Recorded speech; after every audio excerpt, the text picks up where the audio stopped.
Hello, everyone, and welcome to your Sunday. And today on TFT, we are talking about the big feats, the Sasquatches, the Almas, the Yetis, the skunk apes, whatever you want to call them. They're all over the place. They tend to come in three separate individual sizes. They're very hairy. They're fairly clever-ish. And they range from very large to very small. Interesting. Very interesting subject that's been going on for quite a while, and we're going to dive into that in a moment. But first thing, I cannot neglect the fact that I have a guest with me, and I'm going to have to introduce them. So, from on high, upon the mounts of the world, lightning strikes down upon you, for Lord Thundero is amongst you. Hello, hello, hello, hello, hello, everyone.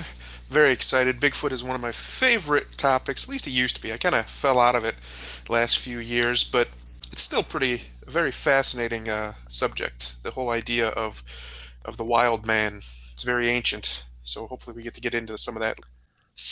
Oh, we most certainly will. We can go any direction we want. And of course, as you guys know, these guys kind of stumble in here over the next 30 minutes, I'm sure, as they always do. But we're going to get deep and dark into it, and I'm going to take a very peculiar angle on this, and you guys will probably throw heavy objects at me, but that's all right. I'm going to go at it from a very strange point of view. First thing, as always, we want you to check out our links down below. Please do that. We also have our those subscribe buttons and likes and bells. Please hit those as well. And of course, our group over on Fanspeak on Facebook. Please go be part of that as well. And also, if you want to be part of any of our shows or anything like that, you want to be a artist on the illustrated show Drawn and Quartered, or you want to be just come up here and let us talk icon to icon, just hit up my Twitter down below. But other than that, Thundero, the interesting thing about Bigfoots is that there's just an overwhelming amount of information, Yes. right? And it's so much so that you would think that some branch of some government somewhere would set up some manner of official group to go look into it. So that they could just debunk and shut all these idiots up, right?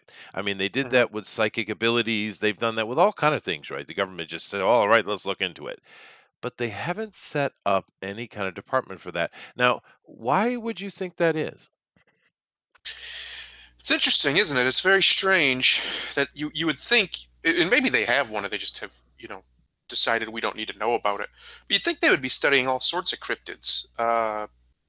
They study everything, anything that's related to paranormal Yeah, or anything supernatural. All of it. If it's ever been talked about in some folklore tale, they've looked into it at least a cursory glance. yeah, Something as big as Bigfoot, Sasquatch, Yetis, all over the world, thousands and thousands of people have said swear to their grave that they saw these creatures, interacted with these creatures in some way, and yet they don't care. That's no, very strange to very me. That's strange. very odd. Yeah, I have to agree. And of course, keep in mind that the one thing that the scientific community can truly be counted on is to point fingers and mock you if you believe anything as odd as big feet or anything like that. They're quite exuberant in it as well. But I'm going to take a Mhm. scientific approach today, and we're going to see if we can't take it to the scientific community because there's one figure.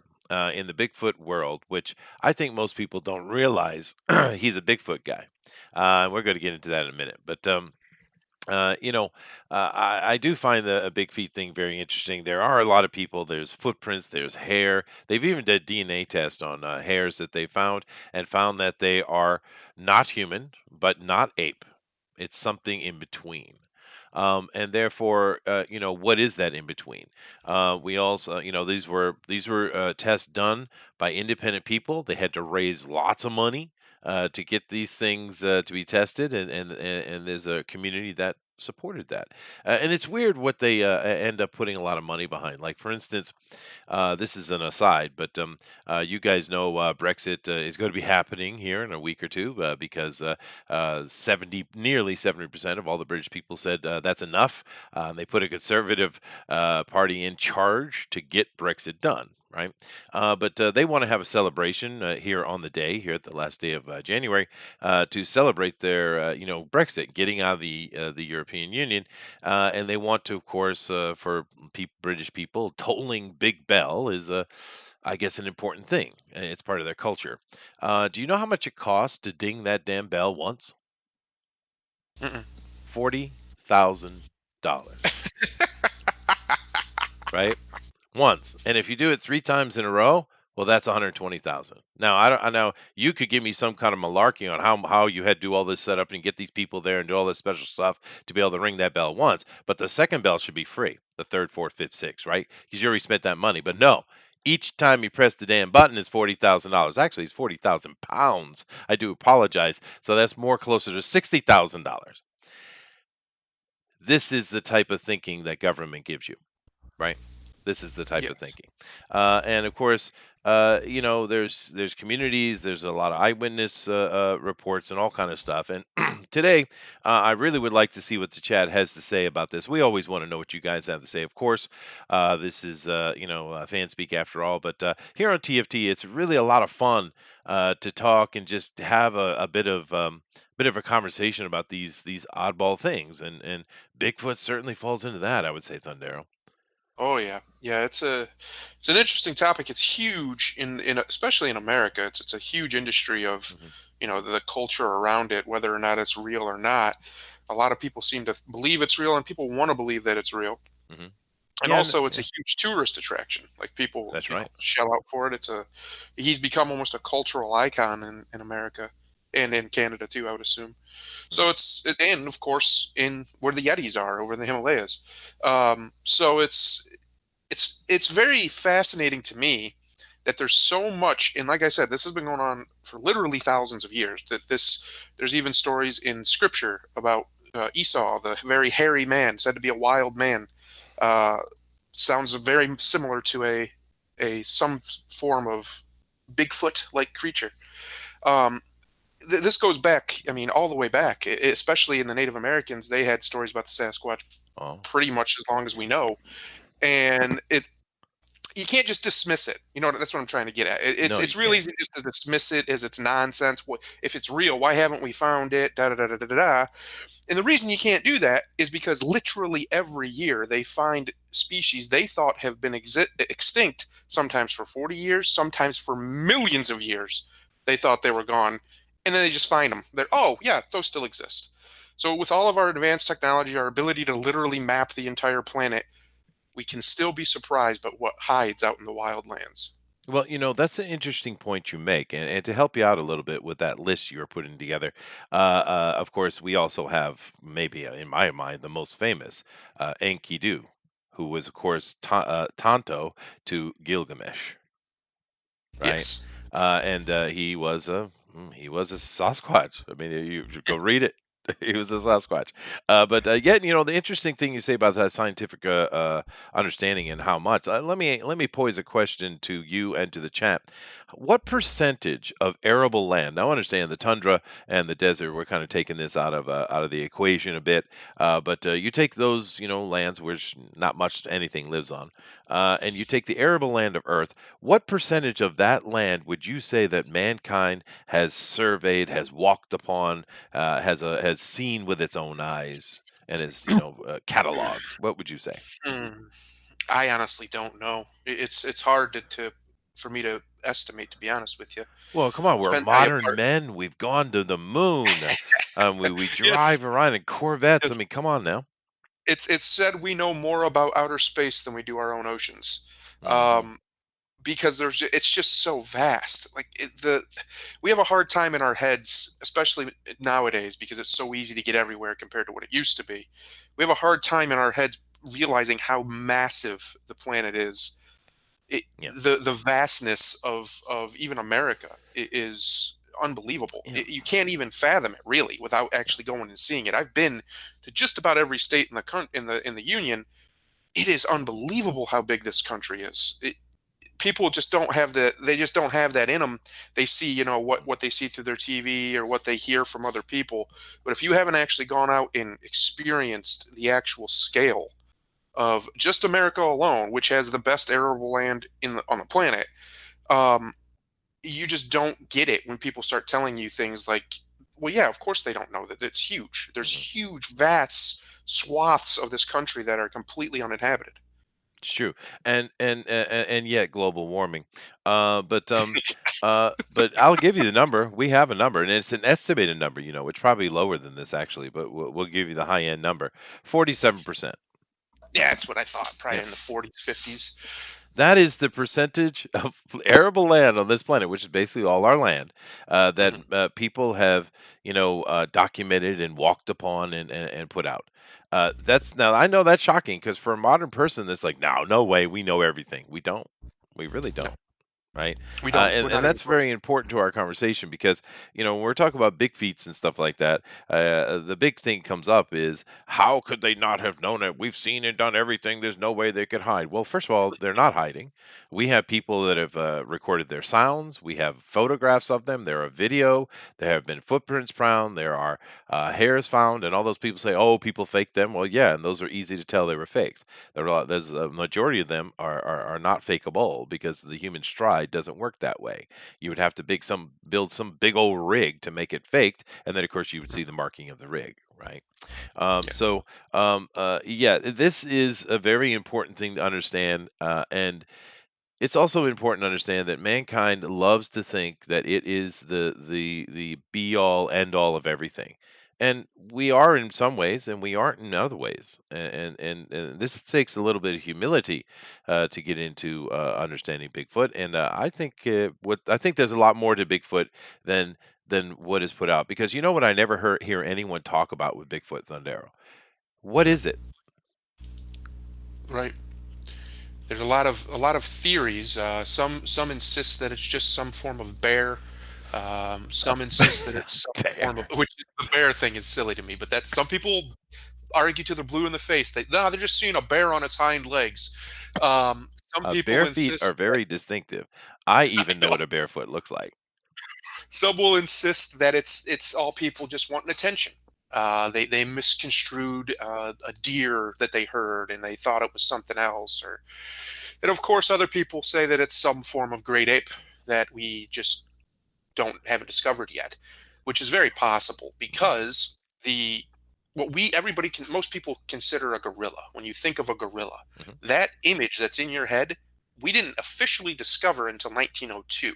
There Yeah, were other right. kinds of gorillas, much smaller ones that we knew existed, but the ones that you could actually mistake easily for a Bigfoot, they weren't discovered until 1902 by, I believe, a British or German. I think he was a German Yeah. explorer. And that means, so every time that the where they were discovered, Africa, India, and all these places where they would talk about them, in Asia too, farther east Asia, where they would talk about them and say that this, effectively they'd call it basically like a wild man because that's what it would look like. Um, that actually was 100% probably the truth in most cases because they were probably seeing a gorilla or some other form of hominid like they would call a yeti or something similar. Yeah. Um, so there's no reason to, other than really arrogance or a contrarian mindset, to just offhandedly dismiss the idea, Oh, even with and all they of our did, technology. Yeah, and and they they do did. that. Yeah. Yeah. Yeah. I mean, they if you said there was some some creature living in Africa, there was some ape, they'd just laugh at you, right? You're Yes. oh, what an idiot. It's like the panda, right? You had this French guy walk into Paris with the carcass of a panda, saying, "Look what I found." They went to Mhm. Asia. You know how long they looked and didn't find that damn thing? Yes. 60 frickin' years. Right? And then finally, it was a lady actually who found one again. Hmm. And you got to think about this. Take a look at the panda, right? I think the panda is a better example than the gorilla because they couldn't find this damn thing, even though it's black and white against a green background, right? They're just some of the dumbest creatures on the planet, right? Pandas are Hmm. stupid. I mean, straight up, they're worse than a Dalmatian, dude. That's how Yes. dumb they are, right? They have Uh, to be coerced into mating. It's ridiculous. Yeah, and they're slow as shit, right? Oh, sorry, slow as Yes. they're very slow, right? But they couldn't find it. All these experts and these foresters and these people who have experience trekking through the wild, they couldn't find it, right? So this is, and that was a concerted effort, and that's one of the things we're kind of dealing with these days. Is there is no scientific effort, there is no money being put behind any searching. It's just small groups gathering together, and of course, the real problem, the reason why I think the Bigfoot research groups don't have success is because they're so disillusioned, meaning in their organization, they're not organized, they're not unified, they don't put pool their money. It's just little pockets constantly trying to do stuff with small money. Whereas if they came together and they put all their money together, they would probably find more success. It is interesting. But let me not neglect the chat. Let me come over here. Roger Heller says icons, legends, monsters, aliens, the Illuminati, time travel, all under a vast clock of mystery unveiled every Sunday night, and the secret origins of red, sexy, lacy panties. Sir, I shall never give you that information. I shall keep that to myself. uh, Under facts, truth, and wild talk about what is real and what is not. Nothing but a good time. Well, thank you very much, Roger. We're always happy to have you and your kind words in here. We got Jennifer as well. Hi, Jennifer. How you doing? She said, "Are Wookiees ancient big feet?" I do believe so. I Yes. would classify them. Yeah, yeah. A little chill. 6F here. I'm not sure what that means. Maybe Thunder knows. Um, I think she means 6 degrees Fahrenheit, Oh, it's which is cold. pretty chilly. Oh, Yeah, okay. it's I'm pretty sorry. chilly. I'm sorry. I was Winter using the finally showed up vernacular in of the it. States. Yeah. Um, Roger says, "Hi, all." Lorenzo Sleesek says, "Hey," as well. The Willy Mammoth is upon it. Now, he's a cryptid unto himself. Very happy to have you here, sir. Eric Hawkins says, "Like, share, and subscribe." Well, thank you, Eric. He's always so supportive. Ever since he got that wrench, he's become very special. Um, John Dillard is in here, and he said, "Bigfoot is my buddy, dude. I've seen you. I wouldn't be surprised at all." Um, Oh goodness. Let me see here. Oh, you guys got a lot to talk about. I gotta catch up. I don't know why John Dillard is talking about he will call his wife. Yeah, he's threatening someone maybe. Did Jesus die for Bigfoot sins as well as ours? Says Lorenzo. Well. I guess. Eric says, "Is the plural of Bigfoot big feet?" It is for me, and I'll argue it. I don't know actually. Is it big feet, big foots, big foot, just like a goose and Uh, geese, or like a mouse and a mice? I don't know how it works with them. Like deer, how deer Well, are it's just deer. no, as far as the vernacular or the grammatic rule, it would be Bigfoots. Yes, Yeah, yes, you're correct actually. because we're not talking about large feet, we're talking about an object that is named Bigfoot, therefore we pluralize it with an S. Ha! English class. Let's see Ah, here. he is an English I teacher. am, I know. Mike Dalton says, grew up in Montana. Know three witnesses. Dude, there's thousands of them, dude. Whoa, says Rodwell. John Diller says the plural is actually Bigfootses. Actually. Thanks, John. All right. Well, the Willie Mammoth says, I seen a Bigfoot. Chester. Aw. Yeah, well, I showed me on stage the other day on one of the shows, right? Because they kept saying, "Oh, we hear your music, right?" I'm like, "All right, fine." So I put it up. I get like a less than a minute into the song, right? I'm about 30, 40 seconds, and I've already got DeWolf saying, "Oh, it's enough of that." Right? So I shut it off. I only did half the song. Couldn't even get all the way through the song, right? Yeah. These people, whatever. I was chased by what could only be described as a gaggle of big feet. Yeah, well, those are probably women. They just kind of grow them large in America, John. Sorry to tell you. Uh, However, I was 7 to 8, so my imagination may have gotten the better of me. Yes, that might just mean your aunties. 70%. John H says, "We find extinct creatures on a regular basis." Yes, we do. We also find creatures we've never heard of on a regular basis. Right now, Borneo seems to be a pretty interesting place. A lot of stuff has come out of, actually. Lorenzo said, "Couldn't Big Feet just be a really hairy species of human?" Well, I'm going to get into that, Lorenzo. Bullet says, "Understanding Bigfoot, the John Dillard story." Aw. We got R in here. He says, hello, and nice to see. We got Nick C as well. Big Feet is trash. The legend of Boogie Creek. That's where it's at. All right. William M says, Chester, we have waivers here on certain construction sites that state if you see a Bigfoot, you have to keep it to yourself. So I won't hold up progress. Makes sense. But the amount of evidence is incredible. Jennifer says, heard of one that lived in a Polish village for most of his life. Well, we got one who lived in a Chinese village, a couple from China actually, and there's an Indian story as well. I imagine there's many. And we could get in depth and break down a lot of the old mythological creatures and the stories around them and show comparison. We could do all that, but that would take a really long time. Just understand that, as Thundero said when he opened it up, that the wild man story has been around since the beginning of man. So, yeah. Jennifer says, little cute little panda face, and it says cute but dumb. Yeah, they are cute. They are very cute. They'll also rip your arm off. Just keep that in mind. Yes. Um, yeah, that's no joke. John Diller says, I drove for 11 hours to cross Wyoming, crossing hours and hours at 65 miles an hour of vast unused land. And there was a tiny corridor about 5 miles along, Interstate 80, the most populated area. Massive empty space, which has the highest population density along the interstate. Just emptiness. Thank you, Yes. John. Thank you. Eric says, did you hear about the koala that drowned in Australia after being rescued from the fires? He was so thirsty that he drowned himself drinking a bottle of water. Yeah. hmm that's a horrible story, Eric. Yes. Why are you telling us this, Eric? Now Bullet is over here trying to count big feats as crows for some reason. He's calling them a murder of feet. I'll take it. I'll take it. Model 3 says Chinese Bigfoot, the Alma, has huge bound feet. Very silly looking. Ha ha ha. That's a Chinese culture joke. I got it. Did anybody else get it, though? That's the I problem, model. Um, Devilish, you should be in here, by the way, model. I gave you a link. Devilish Boardman says big feet exist. We've all seen Doug. True. True, true, true. Mike Dalton says, heard the 9/11 call. Pandas made me think of koala. Then I remember the story, lol. That's okay, Eric. You're a hater. I'm okay with it. I'm all right. Um, all right. I caught up with the chat there, Thunder. They're in festive moods today, though. I'm very excited about that.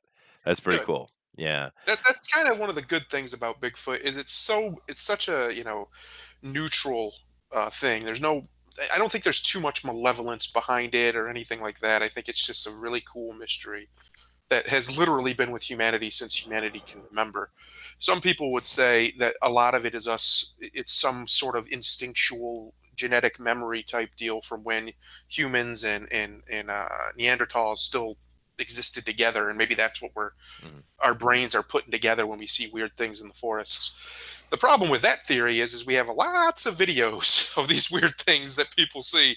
So I don't think our brain is going to matrix together nonsense through a camera lens. That doesn't usually Mhm. happen. Usually once you record it, you can tell pretty clearly what you're looking at. Yeah. Whereas in the heat of the moment, you might, your brain might panic and say, "No, what's this thing?" just to try and get you to calm down.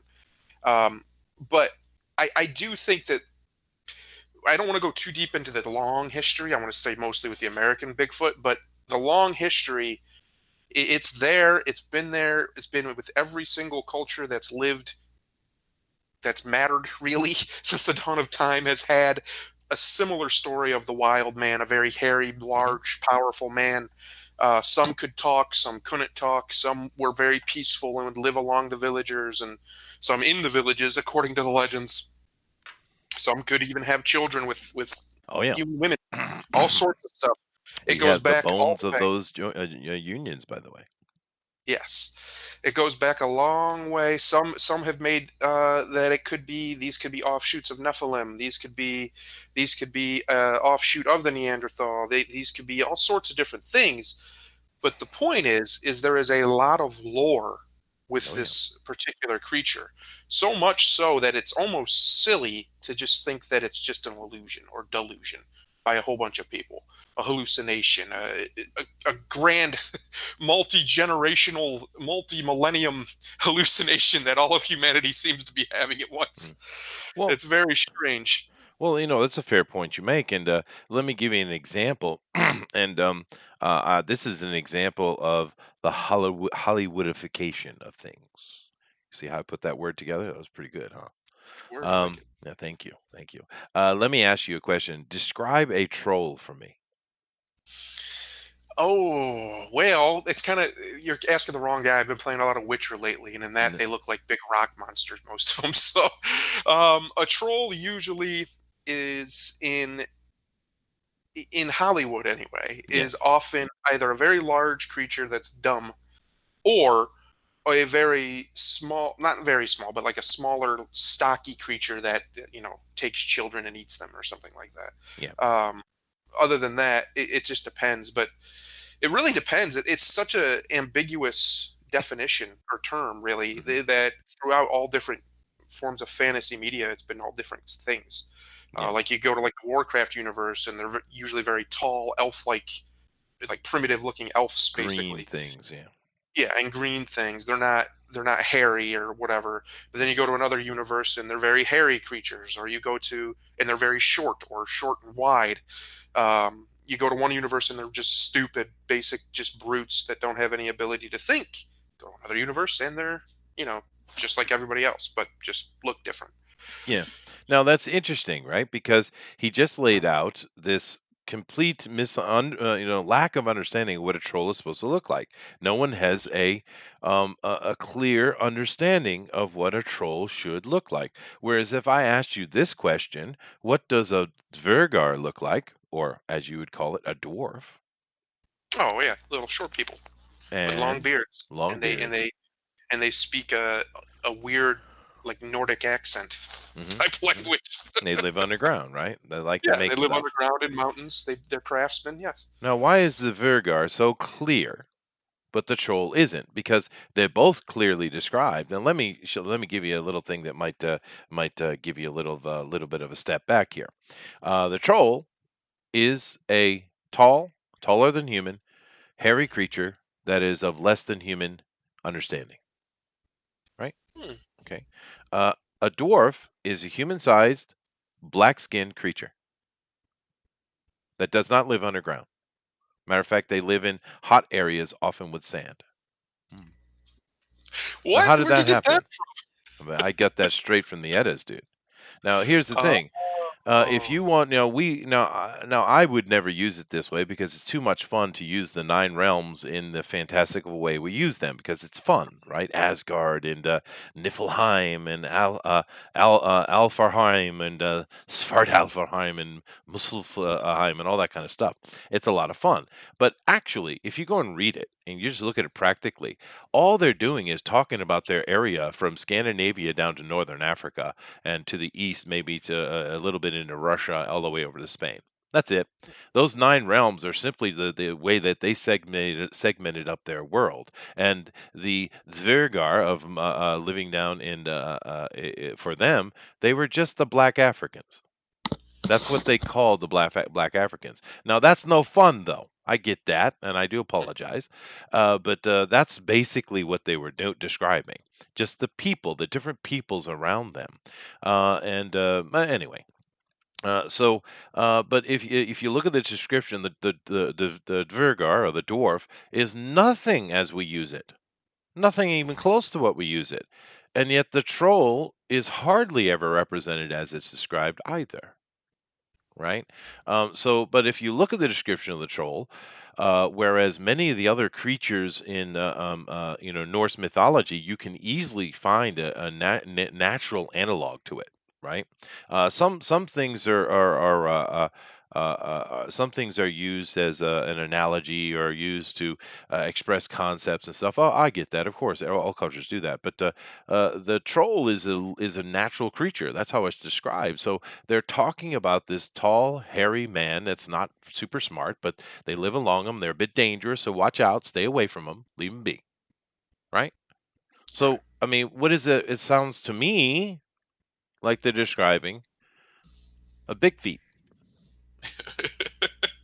Sasquatches. the Sasquatches. I mean, right? It does, yes. Yeah. It's fascinating. It's every culture has a similar. story like this, well, maybe not every culture, but most of the ones that people know of, that people, in the nomenclature, the basic zeitgeist of the world, they know of a similar creature, even Hmm. if it's not called a Sasquatch or a Bigfoot or a Yeti or blah blah blah blah blah. There's something similar that exists in those stories, in the stories from lore, or even in modern days, where people, they know three guys who swear they saw something that looked like a man but was big and hairy and moved kind of lumbering in a way. Um, it's just fascinating that we have this throughout so many different cultures, so many different places. Yet you'll talk to certain people and they just can't even entertain the idea. Hmm. It's shocking to me, actually. It is. Well, I'm going to give my little presentation I have today to try to get us a little more information to get into this conversation deeper. Although we've gone a half hour and had quite a bit of fun. Actually, I'm enjoying today, actually. But let me Yeah, do my presentation as I usually do. So here we go. here Now, goes first the of fun all, guy. what do you say? I said, here goes the fun, guys. Get ready. Oh yeah. Oh goodness, yeah. Now, first of all, we are talking about big feet, and boy, aren't they cute? So cute. Look at him. Look at him. Just a wonderful creature and sexy too. Yeah, sexy too. Although I'm a little bit worried for that raccoon. Nevertheless, here's my take on things. I just mentioned the troll. You also have things like the oni or the goblin, right? I mean, what are these creatures? Like I said, some stories in mythology are used for allegory, right? Of course they are, and they're very clearly used for allegory. Like the Hmm. story of Demeter and Persephone in Hades. This story is clearly an allegory to explain why the seasons exist, right? I mean, clearly. But not everything is allegory. Not everything is metaphor. A lot of times things are described simply as saying what things are. So, what would you think an oni would be? Oh, and oni, if you look at the old descriptions in the Nihon Shokin Kojiki of Japan, you'll find that they're not red skinned or blue skinned or green skinned or any of these other skin colors that the modern Japanese use. They were humans. They were just very primitive, right? And it makes a lot of sense because 2,000 years ago, you got to understand, for as modern as Japan is, they're kind of behind the Western world in many ways. I know that sounds odd, but it's true. We had a lot more technology and cultural advancements going on in the West way before Japan did. Now, China had some stuff going on for sure. China's got quite a long history, but Japan was a wild land, right? And they didn't really the Japan being what you consider Japan didn't really start until about 1,300 years ago, actually. And I know I said actually, that's for bullet because I love you. And but about 2,000 years ago, what happened was northern China had a drought that went on for years and years and years, and the people just had to escape it. So a lot of them traveled south and ended up ending up down where we call Shanghai area today. We got some ended up in what we call Korea, but then Korea has always been a mixing back and forth of people. It's not. It's one of those places that's a culture, but it's not. But a lot of them came across the little short jump of water over to Japan. And this Yayoi, which they call the Yayoi immigration or the Yayoi Jidai, it radically shifted Japan. The amounts of technologies and understandings they brought in, it just shifted everything that was going on here. Now, the Jomon people who lived here, they weren't without ability. They weren't just idiots banging their heads against rocks to make fire. They had their own skills. But the Yayoi people that came over from China were just far more advanced. And of course, this was just a big kickstart for the Japanese culture. Now, the thing is, over that 700-year period, which brought us up to Japan and the Nara Jidai, which was basically Japan saying that, yeah, China, we're no longer going to be a colony of yours. We're no longer going to pay you taxes just for existing. We are Japan. That was the beginning of it, or we are Nippon. right? And that was the real true beginning of what we call modern day Japan. But in order for the leaders to connect themselves to the past, therefore to show their authority as the kings and queens, right? They took and they put together two books, the Nihon Shoki and the Kojiki, and these books basically describe the ancient history and mythology of Japan. Now, of course, these mythologies are the same damn stories that everybody else has, which they all seem to originate from Mesopotamia or maybe even Ireland, oddly enough. But they also threw a little their own flavor on there to make sure that they connected. Like, for instance, I'm sure many of you have seen the Tenno of Japan, the King of Japan, right? We just had a new one take place, right? Well, they claim ancestry to Amaterasu. Now, Amaterasu is a female, but basically she's Saturn. And I know that might be confusing, but no matter where you go, the god's gender is interchangeable. And the reason for this is, if you go back far enough, you understand that the gods are not people; they are the planets, right? But anyway, so they claim a direct lineage to Amaterasu, meaning if you go back further enough in their tree, they are from a god, therefore the living god that is the emperor, right? But one of the things that happened during those periods was you had this huge advancement. A lot of the Jomon people were interbred, became part of it. I'm sure there was some violent conflict, but it wasn't overall, right? They get along pretty much. But those people who didn't become part of it, either because they were left out or they were too afraid or they hid in the mountain, they became legend. They became things like the Oni, right? Then you have the case of the Tengu, which have you ever seen a Tengu, Thundera? Tengu. I've heard of it. If I saw it, I'd probably know what it is. But Red skin, long noses, wings. gotcha, gotcha, gotcha, Okay. gotcha. Well, now we know now that the Tengu was actually the Aldera people. Now the Aldera today there's hardly any of them left. We call them the Swan people. They're like northern Mongolia, southern Russia, way out there in Siberia. And these people long ago had a great nation, and we know that even though today they're basically the people that are calling themselves the Swan people aren't the Swan people. They're just Mongolian Asians that have taken over the territory. We know what the old ones looked like, and they were oddly enough a very redskin, as in an American Indian redskin, very Semitic nosed. Like a Jewish nose, which is interesting. Go to America, what do you find? You find Indians, which have a very Asian aspect to them, right? Hmm. Obviously, but they're also red skinned and they have those Jew noses. Interesting, right? But the Alderas, these people, long China and the Mongols and many other things, of war, more wars before China was even China. Their country was disillusioned; it was broken up, these people, just these Swan warriors, would just kind of wander around in little groups, and they tried to find work anywhere they could. So they tended to be mercenaries. They were known as being mercenaries, and they're quite good at it because they were tall, they were strong, and they were very tactically minded.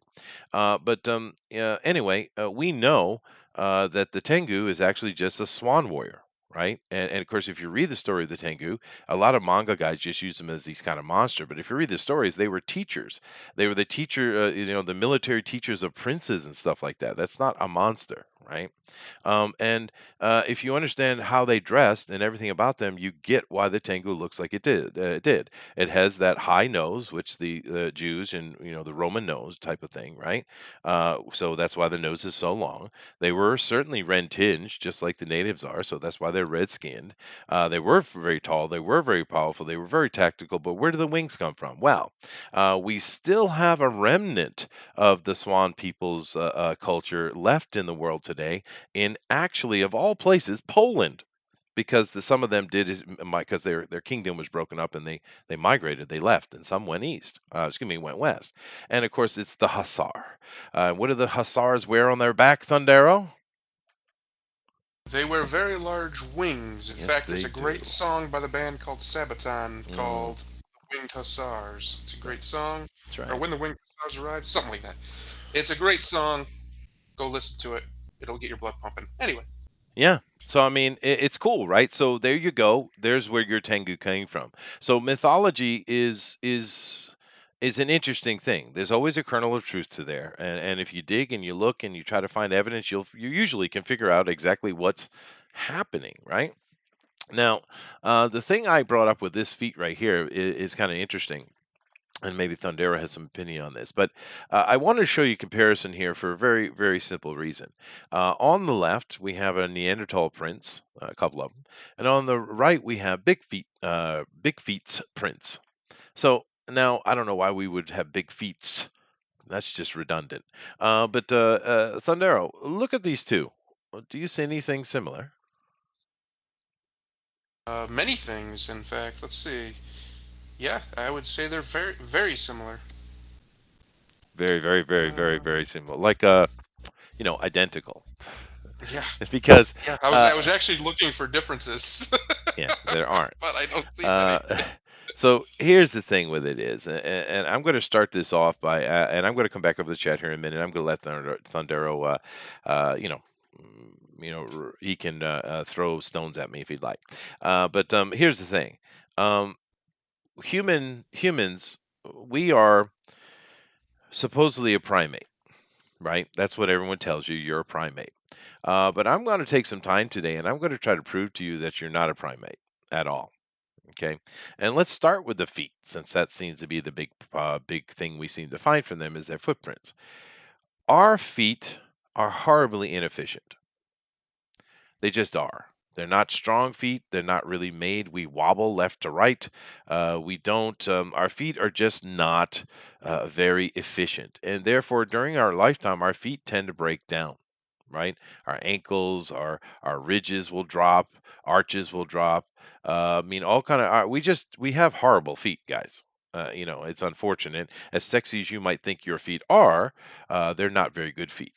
Now, these beings you're looking at here, these creatures, these big feet, these Neanderthals. Now, here's the thing: I can show you a Neanderthal print, and I can say this is a print of a Neanderthal, and no one would balk at all. Like, oh, okay, right? But then I show you these over here, which are more recent, and you would say, oh, that's fantasy, it's idiot, someone's cheating, someone's lying, someone's made it up. Well, why? Look at them. Look at them. They're identical. And what do you see from these feet? These feet are beautiful feet. Those are awesome feet. Those feet right there go straight forward, very smoothly, very strongly. As they get older, their feet don't reduce very much other than just simple general aging. Because understand, on your body, there's a few places which age much quicker than the rest of you. And one of those is your feet, right? But these feet here, these feet are very good feet. They're perfect for what they're supposed to be doing. Now, this is important because keep in mind, we are supposed to come from either the Neanderthal or the Homo erectus. They're supposed to be our closest living relatives, right? Right? So, why Mm-hmm. is their feet so efficient and so awesome, and our feet suck so much?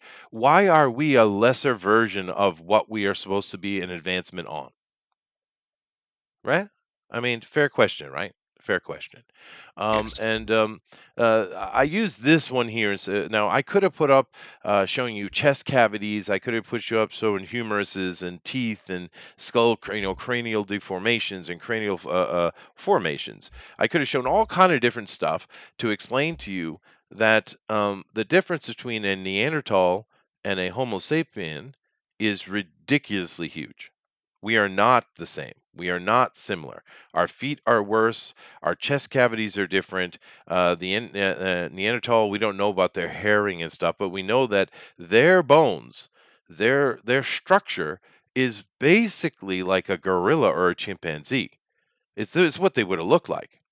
They have Mm-hmm. the same body of a gorilla and a chimp. They don't have a human body. Our body's radically different looking, right? These guys, their muscles on their back, their backbone strapping, it was huge. They got these huge, powerful backs, just like chimps and gorillas do. We have thin, muscled backs, very weak backs. Where is all our torso muscle, Thundero? Our torso muscle. Yeah. Uh, well, I guess if you consider the hips torso, but a lot of it's in our hips. Well, that's not the torso, but I mean, it's in our chest, right? We Oh have yeah, all yeah, our yeah. muscles up in our chest. Why? What purpose does that serve? These animals, these gorillas, and like I'm telling you, a Bigfoot. excuse me, gorilla and chimpanzee are the Homo erectus and Neanderthalis are just a version of them. They're very Mhm. similar. There's hardly any difference between them, right? All they are is an upright more upright walking version is all. But their bone structures are very, very similar. But their backs are hugely muscled. Their fronts not so much. Our backs have hardly any muscle on it comparatively, but yet our muscles in our front are our most powerful area. And of course, we're still weak and frail comparatively. Our bones are nothing like these people, right? We're the Oh, thin and gracile, right? we would get absolutely just Owned. mauled. Yeah, It wouldn't even be a fight against a Neanderthal. yeah, Like it would rip you, literally rip you apart. Literally, yeah. they were And that it's strong. because they're built for that. Seem Yes. to be built for nothing, oddly enough. Now we have a lot of stuff. We also know, looking at gorillas and chimps, which are the nearest relatives to the Neanderthal, by the way. I just told you that their skeletal structures are not different. They're basically the same. We are radically different. But if you look at a chimp or a gorilla, you see that they're covered in hair. Their backs are extremely hairy, and their chests are kind of empty. But yet we're just the opposite. Our backs are hairless, for most people, and our chests are very hairy.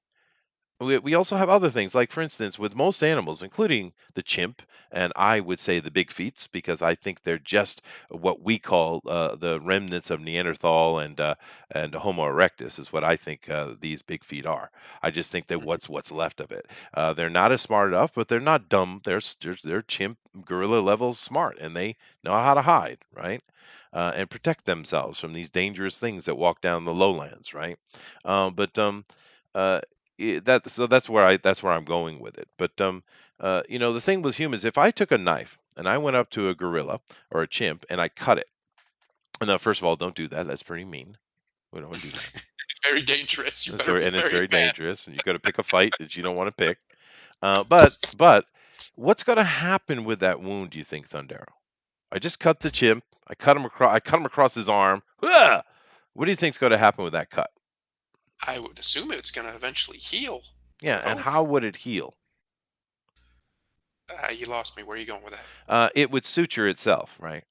That's Oh how yeah, all yeah, animals work. The skin would come together, it would suture, it would close, and now of course infection, it could get in there, it could kill them, obviously. But they do tend to live from those kind of things. Actually, you can if you go look at most older wild animals, they're covered in scars, covered in them, yes, right? You just yeah. can't see it because of all the fur or hair, right? But Mhm. the thing with it is, if you go and cut a human, what happens? What happens when you get cut? Yeah. You bleed for depending how deep the cut is, you bleed for a while, but it takes a very long time for the wound to ever even try to close. Usually, comparatively, especially compared to animals. Yeah, well, it We go won't suture usually. Matter Yeah, of fact, we right. have to go get some doctor with a needle and thread to sew us back up so we won't die. Now, how is Hmm. that functional? Humans are the worst. I don't know what to tell you, man. Well, I'm just saying. Well, why is that? You're like, why? It's because we have a layer of subcutaneous fat underneath our skin. The other ones don't have it. But yet you have people trying to tell me I'm related to a Neanderthal or a Homo sapien, which are clearly just chimps and gorillas, respectively. But yet I'm related to that, even though I can list off over and over and over the amount of things we can't do that they can do, and the things they can't do that we can do. I mean, come on. Right. Do you realize how many animals there are on the face of this planet that can hold their breath? Oh, millions, I would imagine. No, I mean, dude. there's No. well, I mean, in the sea mammals, don't they all hold their breath? Isn't that They what they do. do? They do. But we're not a sea mammal, are we? Right. So how is it we can hold our breath? Because, a chimp can't hold its breath. A bear certainly can't. True. It's a bizarre thought. You would just assume, of course they can. It's the simplest autonomic reflexive action, right? But no, they can't, but we can, right? It's just the list of how we're different goes on and on and on and on and on. Now, why am I doing this? Why am I going this direction when we're talking about big feats? Well, because if you got to talk about big feet, you can't. do that without talking about Lloyd Pye. Now, in my opinion, you can't, because before Lloyd came along, the Big Feet researcher thing, the hobby, which I would call it, was nothing more than that. It was a hobby. It was a bunch of dispersed groups that could never agree on anything, always fighting, and just being mocked and ridiculed constantly by the scientific community. It was almost like their favorite writing boy. Right. And then Lloyd Pye came along some time back, 20 years ago, whenever it did, and whenever it was, or more, I'd say. He's dead now, which is rest in peace, of course. But what this dude did was he came in and says, "Look, we need to organize ourselves because we're standing against an ideology." And he explained very clearly why the scientific community is an ideology and not science. And of course, I don't have to reiterate that because you all know that's true. They're Hmm. just different groups of religions. You think the SJWs aren't a religion? Really? Right? Darwinists, the Yeah. Einsteinians, led by Stephen Hawking and his black hole nonsense, right? Secular religion. It's Yes. all secular religion, right? And he said that, so we need to be better armed. We need to have better information. We need to go at this from the most scientific way possible. And of course, he was right. And his thinking, now you see him here with his star skull, his star child skull. Now, and most people know him for that. And that's all, that's cool. That's very, very fascinating, that side of it. But I don't want to talk about that. I want to talk about younger Lloyd, not this Lloyd, right? Because he came in like gangbusters into the Bigfoot field, and he put down the very very simple theory. He showed that first of all, what are we? Let's understand what humans are, and then we can understand what big feet are, right? And in doing so, what he explained is the big feats, and you should go watch Lloyd Pye on the internet. You can find all kind of videos. It's fascinating. If you haven't done it, I suggest you do. He's basically, I feel proven quite clearly that the big feet are just simply the remains of the Homo erectus Neanderthal that are still with us. They're just remnants of them, of these, but they're primate ancestors. They are coming from the line of gorilla and chimp. That's what they are. They are nocturnal creatures. They're very clever, but they're not human level intelligence. Then again, our intelligence is just a very, very strange leap. That's another part of the conversation that needs to be understood. Keep in mind also that he is the one that has really pushed for the genetic understanding of what the human being is. Because you got to keep in mind, all these mammals, particularly these primates, they have 48 chromosomes. 48, right? Now, 24 24 pairs, right? And but yet we have 23 pairs. Now, we're supposed to be more advanced, so how in the hell are we did we lose two chromosomes along the way? I mean, that's a lot of DNA. I mean, what the hell, right? And Right. of course, this is true. And then, but if you go talk to a geneticist, they'll tell you that, well, no, it's not really missing. It's been glued on to the Yep. first two pairs. And it's like, well, how did that happen? Who glued it on, right? And that's where that conversation starts. And I'm not going to dive into the Sitchian stuff, even though I really want to. Because that's not what we're talking about today. But Lloyd Pye is extremely important to the Bigfoot conversation, and more importantly, I think he's important to the human conversation. And I urge you, please go watch this dude because his argument, it's hard to resist it, man. It's hard to Hmm. resist it. Yeah. Anyway, whew, that was long-winded. I'm back now, though. He's So back. I am He's back. back in black, even. Back in black. Chester, But the reason I wasn't able to really answer your questions is because I've been reading this chat over here, and we have nothing but a bunch of troublemakers in our chat. They're all nothing but rapscallions and scoundrels, every one of them. uh, Every single. It's just been a whole chat of trolling this whole time. Oh, that's fine. That's what they usually do. Let's see. Tim Lim, Curious 2A says, I love Tim Lim. Eric Hawkins says, how can we believe how many chromosomes we have just because some fancy pants scientist says so? No, thank you. I will cut my own. That's what's been going on the whole time? Damn, dude. All right, fine. Yeah, I wrapped the scallion time or two. No, you. Come on now. Roger says, Chester, YouTube is not letting speak. There are gaps in your conversation, sir. Was I roboting? I don't think you so. weren't on my end Yeah. at all. Dive in, Chester. Lloyd Pye staring into your soul. Yeah, Lloyd Pye's awesome, dude. I have 400 pairs of models. Badass, dude. Don't mess with him. Uh, Christopher Lloyd Pie. Well, Christopher Lloyd was very cool, John. You're absolutely right. Tim Lim's in here. He says apple pie. Oh, you bastard. All right, fine. I am aware sea mammals don't have gills. I want to see if Chester could catch it. Uh huh. Uh huh. Uh huh. Thank you. First rule of Knife Fight Club. What bullet? I'm going the opposite way, so it's probably why it sounds strange. Animals will run when they get hurt. They get all sissy because any wound can be fatal. Humans will soldier on because he can just go to the ER. Humans for the win. That boy, that wasn't even the argument, John. I mean, This is did what I'm did I talking did I misexplain myself so poorly? about. Holy dude. Model says, how many times a week does Chester get reported as a Sasquatch in his small fishing village in Japan? Uh, they do call me Gulliver over here. So what do you want? Uh, We had to come from Neanderthals. We all know a few of them, I am sure. There are several on YouTube. Yeah, yeah. Well, actually, the scientific community is moving away from we're connected to Neanderthals, although they said we bred with them, which is interesting. We're not a direct line of them, but yet we bred with them. And, well, how does that work? That's a Well, good question. well, it's a good question. I mean, can you take a rhesus monkey and mate it with a chimp? I mean, just, medically? Can you do that? No, you can't. Don't believe so, no. No, so that's But weird. there are different species of other mammals that can crossbreed, like cats. But then when they do that, though, they're usually infertile, like ligers and stuff. Mhm, So it's strange. It's a very strange. I think we're gonna in the next few years, the entire idea is gonna be rewritten, and is already being rewritten, to be honest, because mm. the data just doesn't back up the original theories Yeah, in well, most.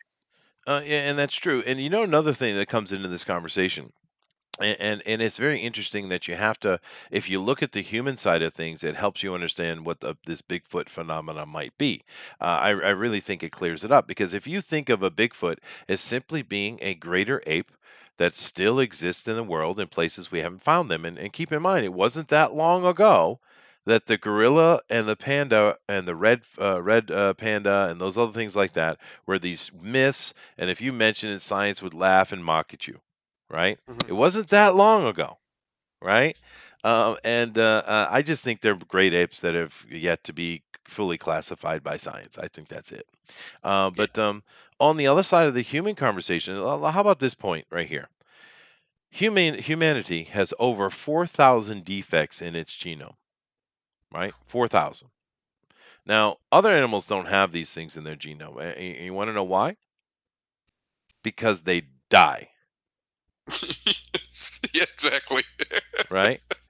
But yet we have them. Now, take a look at for a minute. Now you say, "Oh, okay, well, modern medicine and all that kind of stuff." Well, all right. Well, really? Well, let me give you let's take one. Give me one of those really bad diseases. Let me one of those real bad ones, dude. A real bad Yeah, the real genetic bad disease. ones. Yeah, those bad ones. Yeah, Oh or man. chromosomal disease is fine. Down syndrome isn't that a chromosomal? Down syndrome, spina bifida. Spina bifida. Yep. And all these ones, all there's a whole bunch of it's 4,000 of them actually. Some of them are less harmful than others, of course. But here's the thing: how by the theory of evolution and Darwinism, which is so important to everything, of course. Mhm. How by that theory, you all know the theory of selection, right? We get this. Everybody here has been through junior high school, so um, well, at least I hope John has. Pretty sure he has. All right. But anyway, natural selection states that the survival of the fittest is what rules. That makes sense, right? Yes. And how does something like, say, spina bifida, how does that make it into the gene pool? Consistently, especially. How?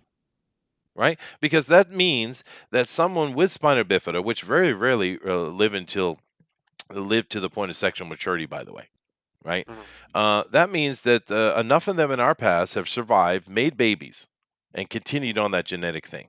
And it was effective and useful enough that it was kept.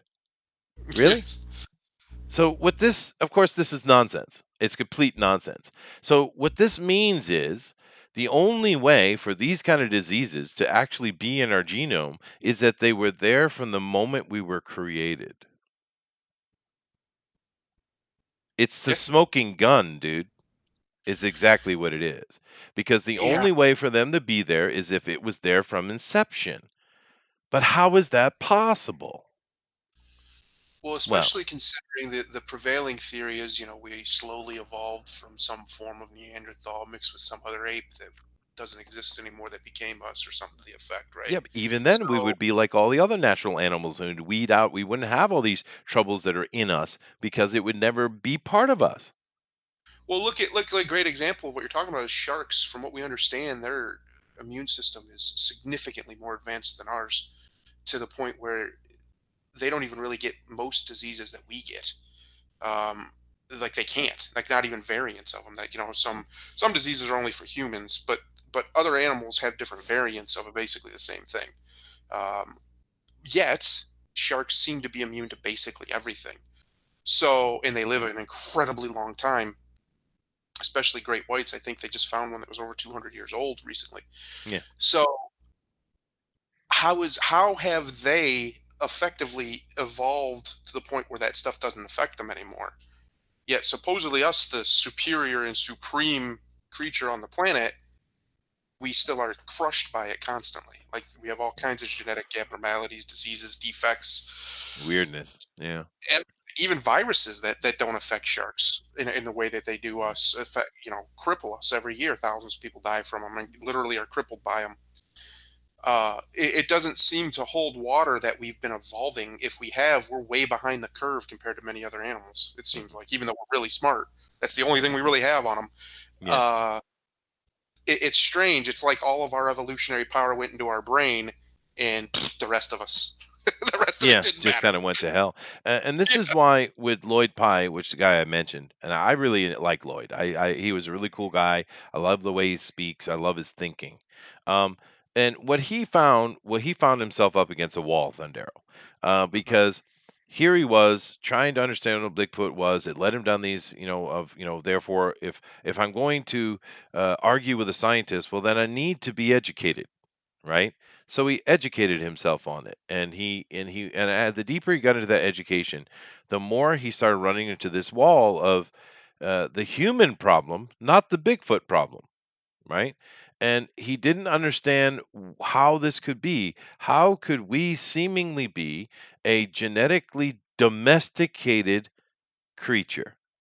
How is that possible? Because that's what the evidence shows you. If you go and study it, we are a genetically domesticated species. That doesn't make any sense, right?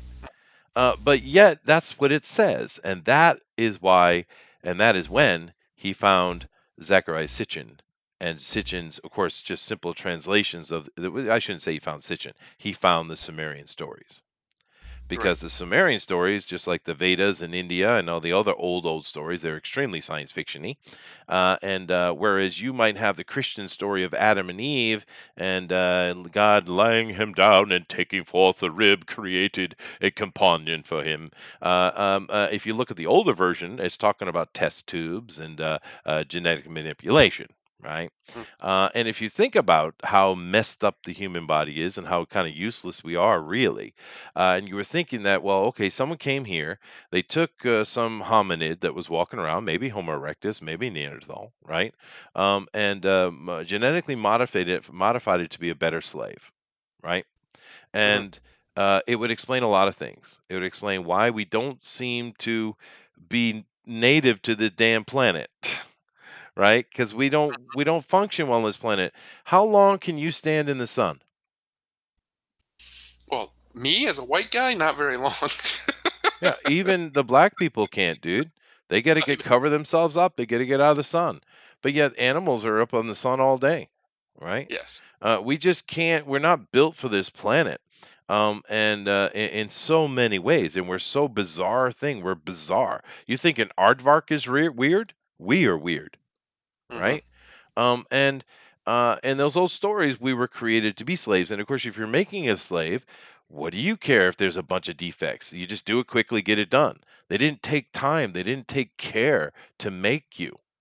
They just Hmm. made you quick because they wanted a slave. That's all you were worth to them. What do they care if 1 in 100, 1 in 1,000 dies? What do they care? It doesn't mean nothing. Just whip up some more, right? Right. And that is the sad state of it. But this is where Lloyd Pye has gone, and well, I don't know. I like it. It makes sense. I like it because it makes sense, right? Yes. So, The other problem that we have is going back to the Bigfoot thing, is of course the fact that, like we were talking about earlier, we have, for some reason, and I don't know what it is, and I'm sure they probably would just say it's because there's, the same thing everybody else is, extreme skepticism, just dismissal. But for some reason, the most powerful organization on the planet, the United States government, is completely uninterested in cryptids as a whole, but especially the one that seems to, and I use this word loosely, plague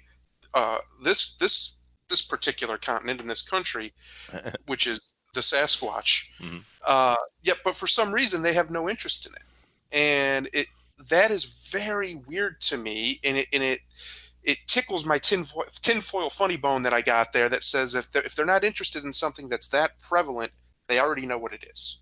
They already have the answer, because why wouldn't they be interested? mhm. So where did they get that answer? Yeah, I have no idea. yeah, But from what we understand, from what's been declassified, they've done very, very little research into it. I think in the 70s, somebody sent the FBI a sample of what they thought was Bigfoot hair, and they disproved that it was Bigfoot hair. But as far as we know, that's about the breadth and the width of FBI's investigation into the right. creature. Yeah, it's hardly any, dude. But Yeah. of course, the evidence is, as we started, the very first thing was said. It's overwhelming. Let me check out Yes. some of the chat here. Lorenzo Slisek says evolution is simply adaptation. It doesn't make a species in all ways superior to another species. No, but it makes a species superior unto itself. Mhm. Correct. Nixie says Chester really, really hates the Bible. I don't know, Thundero. How many people do you know who know the Bible more than I do, you think? Me, but other than that, Well, I no, mean, more than average uh, is what I meant, right? I yeah, know it's the. it's not very many people who actually know the breadth and the width of it, because they look at it from the religious aspect instead of a historical academic Mm, aspect, which is fine if that's how, if yeah, it that's make, fine. if that's what you believe, great. I More power to you. I encourage you to continue to believe that. But for people who don't have that religious belief, and you look at it academically, it's very plain to see where most of the narratives come from. Now, the way a Christian would interpret that, and Christian dogma, and they could be very well right, is that the reason that the dogma or the stories echo other stories is because these are the real stories. Those ones are echo of it. Hmm. Fine. It's just like a, a That's wag fine. the dog situation. That's Yeah, fine. I could be right. We have no idea. But the reality of it is there is a lot of echo in mythological bases and stories in pretty much every religion that we know of. Even in religions that didn't even connect, as far as we understand, like there was mhm, no real connection, yet for some reason humans built pyramids all over the world. yeah, Why? yeah. Why And did we do that? exactly. And understand this, though, and I know this is all done in jest. We're having fun here today. Obviously, I am simply pontificating. Yeah. The thing with it is, though, simple little point.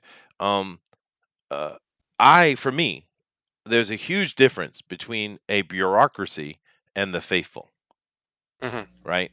A bureaucracy is insidious and troublesome, whether it be a political bureaucracy or a religious one. The faithful are a completely different thing. I don't really care where they get their faith from, as long as it's not destructive one, right? Yeah. And But the faithful are extremely useful, dude, Hmm. because having faith in something, it does several things. One, you are allowing something to be above you, and thus for creating humility. That's a good thing. The faithful tend to be charitable and organized. The faithful believe in something, therefore they can find peace where other people cannot. Being Mhm. faithful is not a bad thing at all. It's a good thing, actually. In Actually. fact, there's zero Actually. evidence.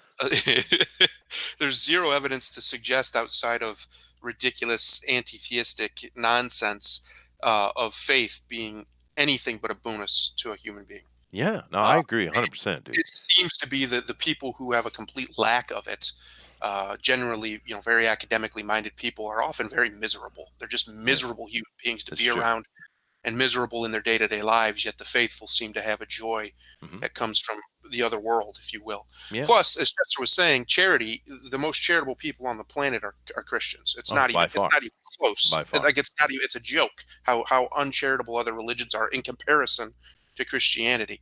So I don't want anybody to take what Chester or myself are saying as a knock on Not at Christians, all, dude. I respect because it. Yeah, no, not at all. And the thing with it is, it is the ultimate height of arrogance for anyone to tell you there is no sentient being or intelligent design. It's hmm just huge. There is no proof. There's no proof. Matter of fact, the more we learn of science, a matter of fact, the higher the science you find, like a physicist and things like that, the more likely they are to be agnostic and not atheist. Because when you start doing the math on the possibility of a random effect of a DNA coming into existence, uh-uh, yeah. that's no. That's no, right? And then there's many different versions of the genome that are Yeah, everywhere, to the point where our genome is, like Chester said earlier, literally appears to have been spliced together it seems by so. some Yeah, force outside of natural causes. yeah, Um, yeah, it gets real hard to be like, nah, no, it was all just chance when you just keep looking at it. I know some have done it, but I think they're just lying to themselves, to be honest with you. yeah. Yeah, well, let me keep reading here, though. Curious 2A says test tube baby. Yep, that's kind of the point. Timothy Lim said, you said erect. God, Tim. Uh, Dave said, I ate aardvark once. Tasted buggy. Oh, my God, that was a bad joke. John Dillard says, Ash, actually, he spelt it oddly. Chester just hates Clinton, Charlton Heston for being more manly. The Bible is just collateral damage. He was super sexy man, Yeah, though. it was He ridiculous. was. It was It ridiculous. was ridiculous. Yeah, we all bow to the testicular fortitude of Charlton Heston. That's for damn sure. The true Homo superior that was Yes, Charlton it's Heston. true. That is true. Yeah. The middle says, I believe that, Dillard. Yeah, you got me. You got me. There you go. Slaves for what? Sheldon says. Well, I don't know. Go read your Bible. Go read any Bible at all. We were there to serve God, to tend Yes. his garden. Yeah. Lorenzo Sleesock says the Vorta on Deep. Oh, sweet, we're going to Star Trek. The Vorta on Deep Space Nine were genetically engineered from an ape-like primate. Yep, by the founders. That's right. Sheldon says tinfoil funny bones sounds pretty brittle. Ooh, I like that, dude. Write that down. That's pretty good. I like that. Let's go with Sheldon. Good job. Model says I slapped a Bigfoot on the bar stool. Explain that. You should not drink so much. Those are called beer goggles, my friend. Oh, come on, Thundera. That was a little bit funny. Sorry, Dillard was distracting me with his rapscallion-ness that he's doing in the chat again. Mm, But yes, that was a good one. thank you, thank you. Nixie, the Predators, of course. Metal says Gilgamesh slash Bigfoot in a fight easy. Well, Gilgamesh if was also 10 foot tall. So you can also call him Nimrod if you'd like. John Dillard says it is painfully clear, even to the most dull-witted individual with an advanced degree in topography, that Chester knows nothing of Bigfoot. Yes, you're absolutely right. The topography just lays me clear out of the conversation. I put down the glove, sir. I put it down. I think Dillard just threw together a string of words he thought made him sound smart. And yeah, he's like, we'll go with that. It's funny though. It's good. Good job, John. John's a funny guy. A lot of these guys are. There's some really good sense of humors in here, dude. Oh yeah, it's good. They need to be. Yeah, right. Especially with this show. Jeez. Uh, but damn, dude, we flew through Bigfoot. It's like we're hour 20 minutes in, dude. I know. It's such a Damn. great topic because it's lighthearted and fun. Yeah, Yeah, you can look at it that maybe there is some malevolence behind why certain forces don't seem to care about it, yeah, but it could just be indifference. That's probably all it is. yeah. And other than that, it's just really fun. It's fun to look at human history without looking at it through the lens of what you're supposed to see and looking at it through what is actually there. Mhm. Um, and I think the Bigfoot, the Sasquatches, the whatever it is a great example of that. It's there. It's always been there. It's been Mhm. there in every culture that's ever been recorded, as far as I can understand. Yeah, So at least in with great woodland areas. So why are we pretending like that's not part of it? It's a strange thing, but thankfully, I think in America, a lot of people are perfectly comfortable at least talking about it, even if they don't necessarily believe in it, which yeah. is good. That's And nice to have. and keep in mind, one of the things you mentioned in the beginning with the Himalayas and the Yeti or the Alma and stuff like that. Mhm. Um, those people over in those areas of the world, this is not they don't have the same conversation we're having. For Mhm. them, of course the Yeti's real. It's the wild man of the forest. It's not Yeah, a strange thing. There's no conversation to be had.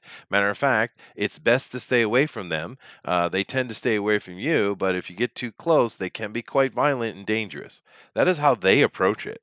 They don't look at it like, is it real or not? It's already a foregone conclusion from their point of view, mhm. right? It's as real to them as a thunderbolt. Like it's not something that they would say isn't real.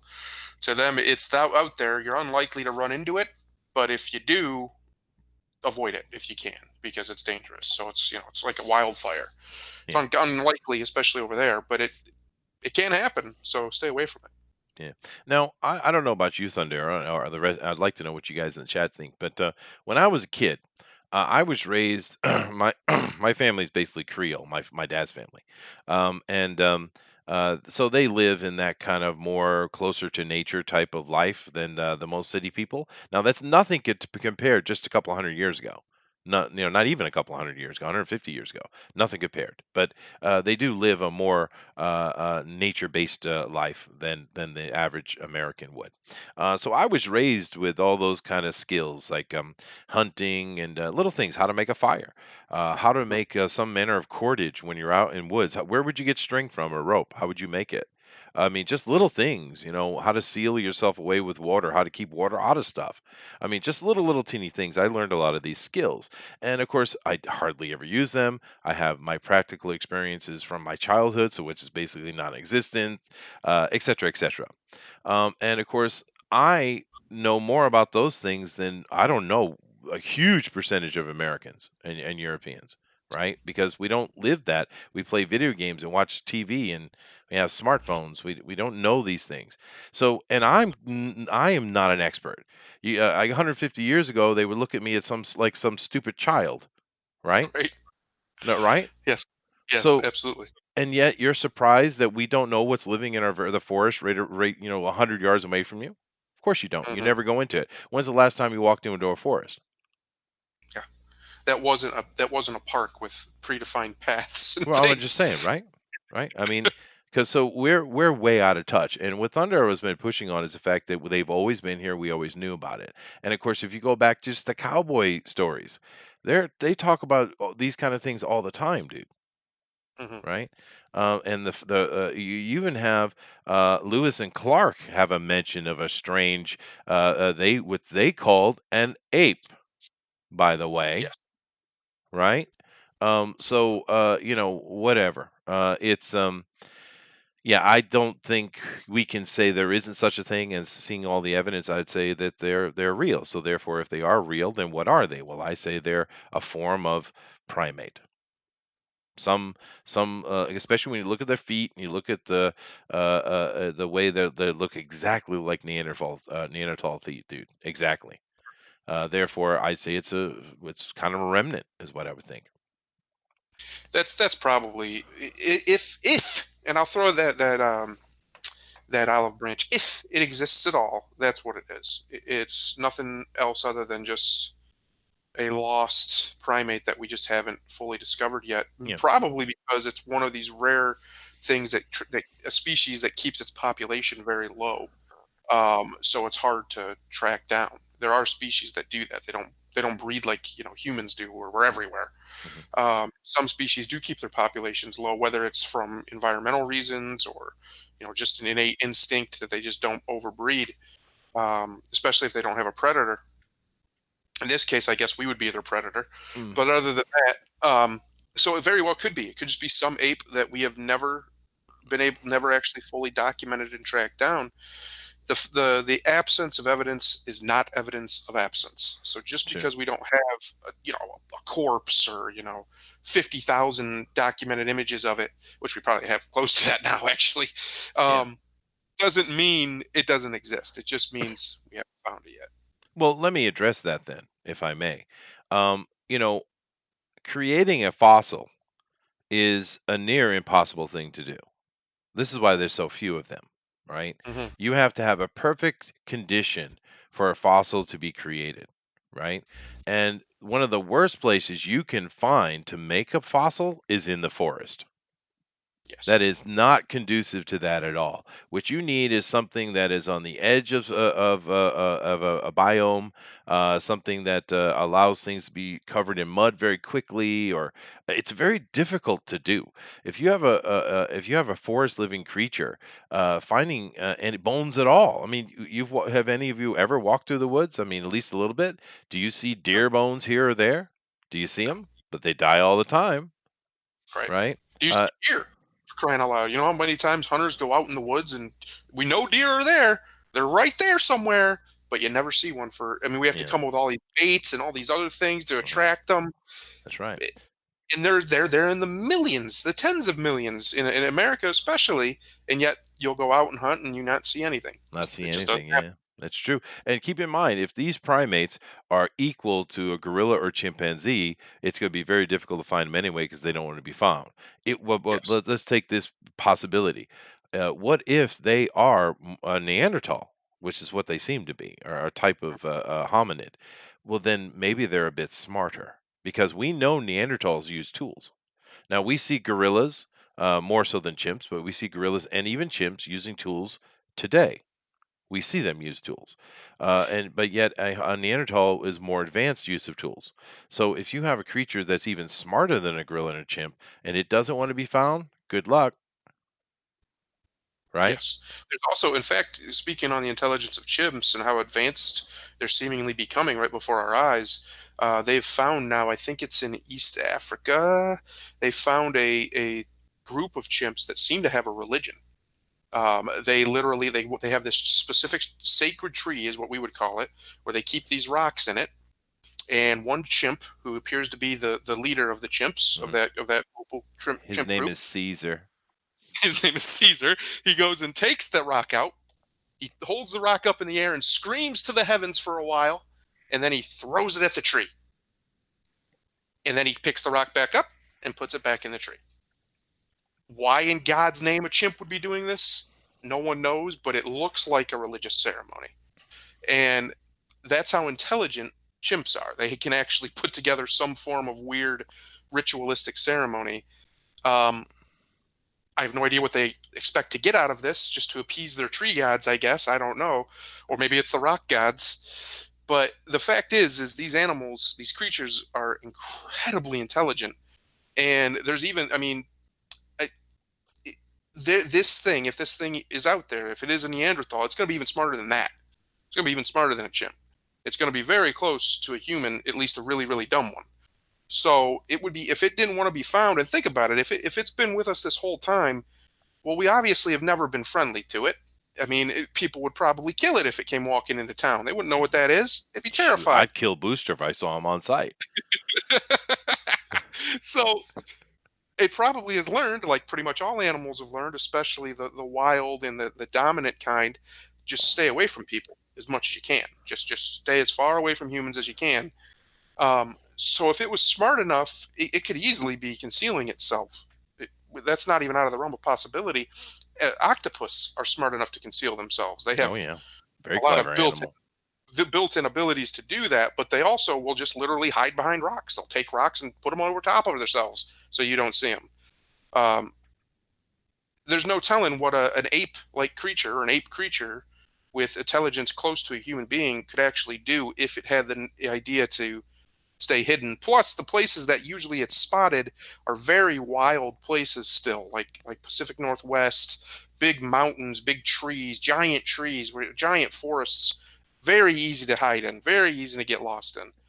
So it doesn't. It's to me, it's just not out of the realm of possibility. I really hate it when people just dismiss things like this, Yeah. because it's happened before where we found apes that we didn't think actually existed, and Hmm. the local people were like, "Oh yeah, definitely, we see it all the time." But Yeah. the scientists who know everything, no, it couldn't Those were savages, is why we don't listen to savages. be. Yes, Yeah. like Pacific Northwesterners, That's savages. Yeah. right, exactly. Thundar, if you do me a favor, if you could read the remainder of the chat, and then we'll be able to end up for today. I left off right where Brian Christgau said, "Howdy, pilgrims, we doggies." So Sheldon would be next. If you could just read the rest of the chat, please.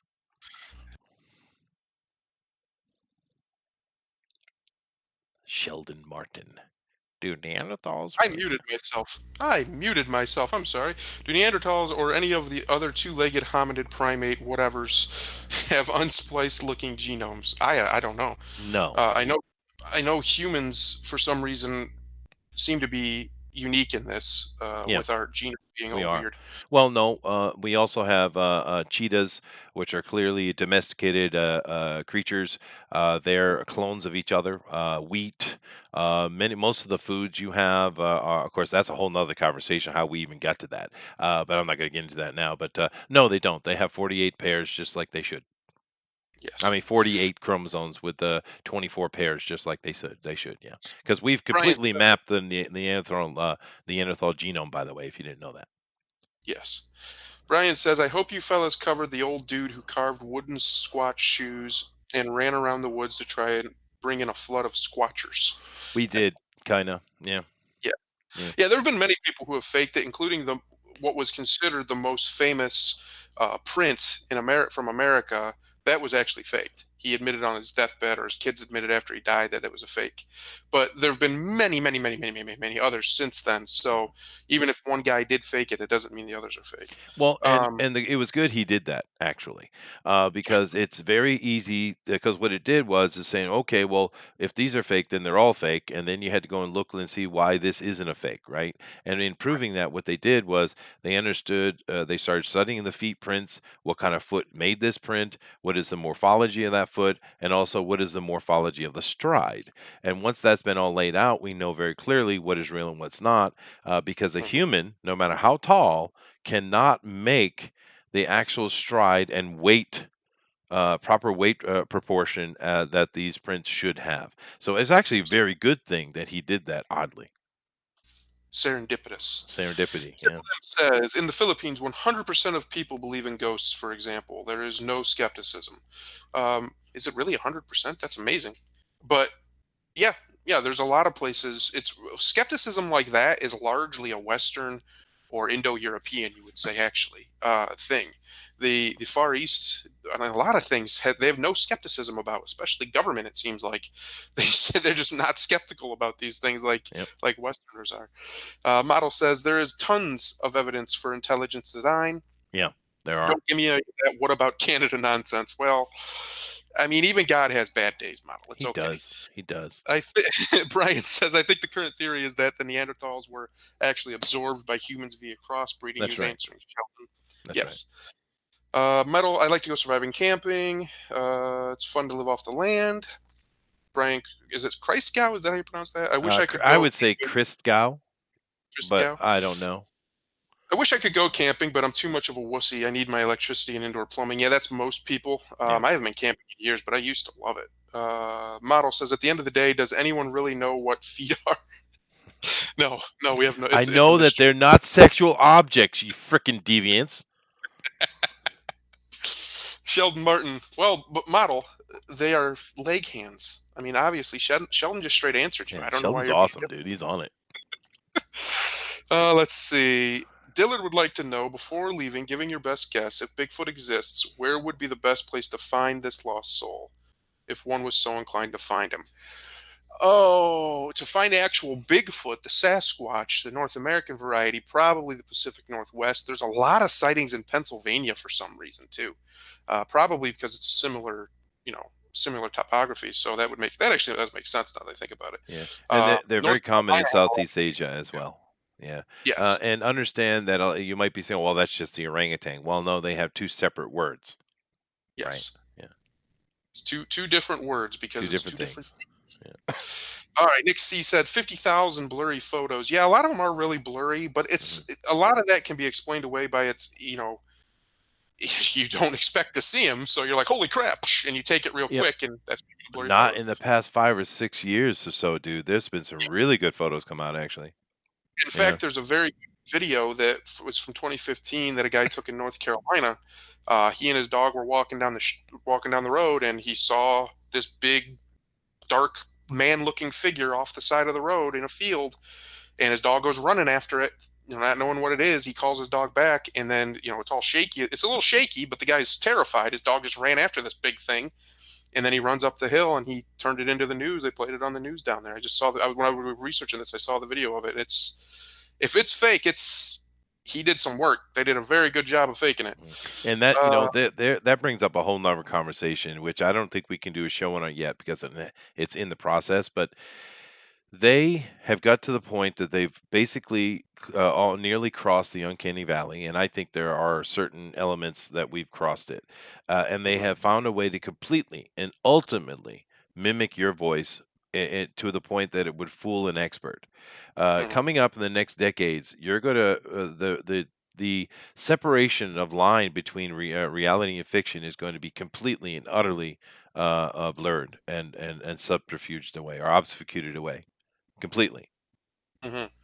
So it's an interesting time we're living in because coming in the future, if people say, "Oh, it's fake," and you won't be able to prove it's not. See, that's a Yes, problem. it's getting very terrifying. In fact, Yeah, let's see. Tim Lim, dinosaurs aren't real. It's a plot by the Smithsonian to help the oil industry create artificial scarcity and inflate gasoline prices. Whoa, well, whoa! in a You way, don't he is really do right. that kind No, of wokeness, Tim. no, What are you doing? in a way, he's right, though. In a way, he's right because do understand.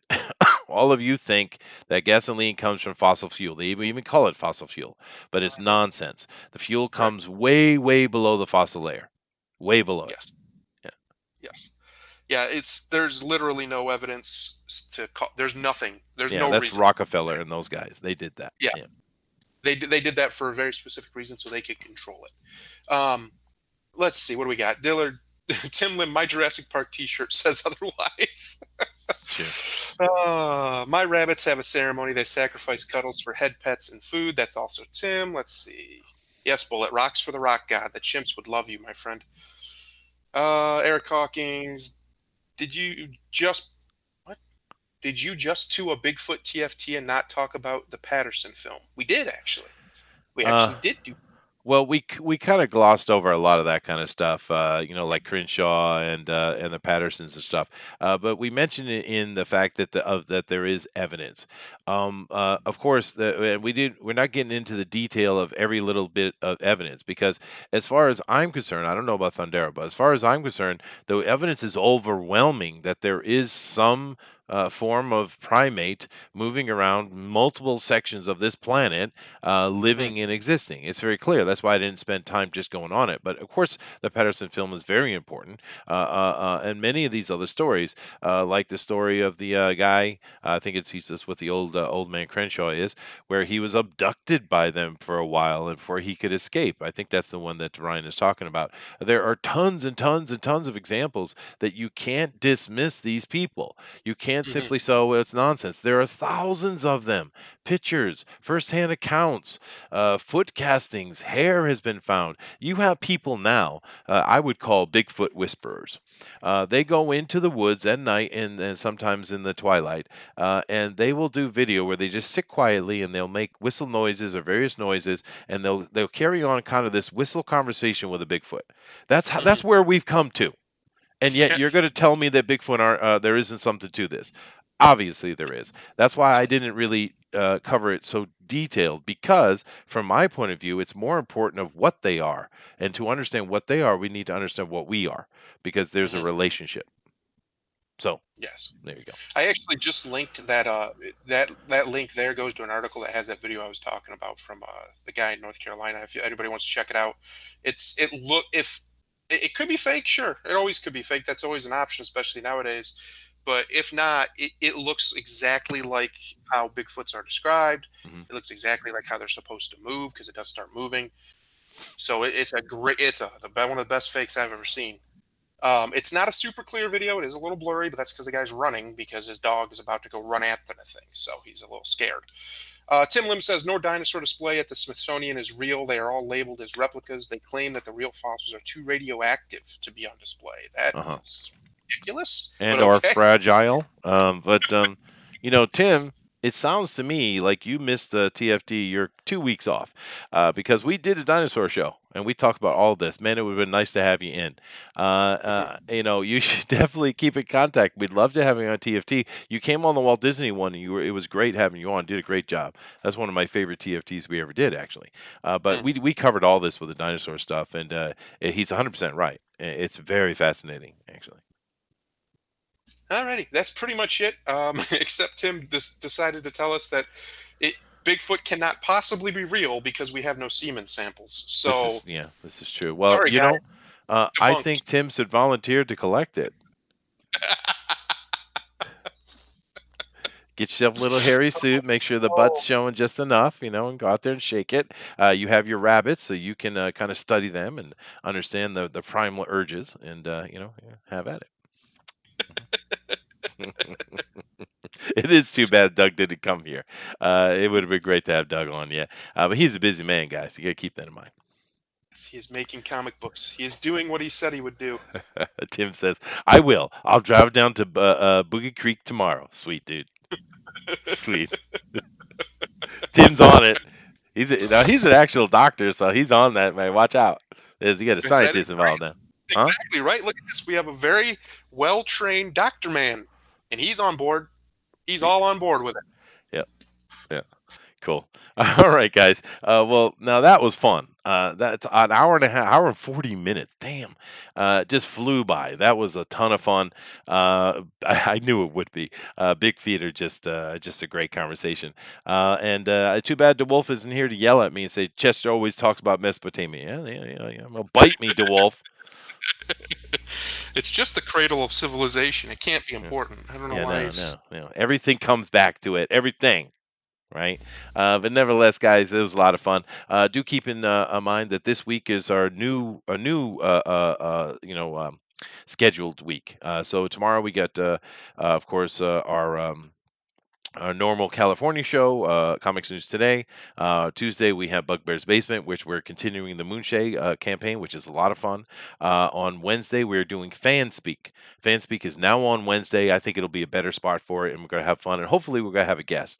Then on Thursday, of course, we have Drone Recorder Ultimate Edition. We're not going to have a morning show with Comics News anymore. We're just going to do the Drone Recorded, and then we have 2 days off. So it's a normal, for me, it's a normal work week, Monday through Friday, and then I have my weekend off. This is our adjusted week. And once again, if this is real troublesome, everyone, you guys really don't like it, just tell me. Just talk to me about it. But I haven't had anyone say anything other than, yeah, Chester sounds good. But if you have a different opinion, you feel free because this is a community channel, and I'm going to keep it that way. This is going to be the adjusted week, and we'll see how it goes, Thundero. We'll see how it lays out. So, Absolutely. Actually, I got to duck out right before you end the show. My wife just called me. She needs my help. She's fine though. But I will see you guys probably tomorrow. It was a great show, Chester. See you guys later. all right. Well, there you go. Well, thank you, Thundero, and thank you to everybody else. And do keep in mind, keep your family safe and try to have as much fun. And John, keep yourself open-minded. I'm just going to namaste myself. And thank you guys, and I'll check you out tomorrow. Later.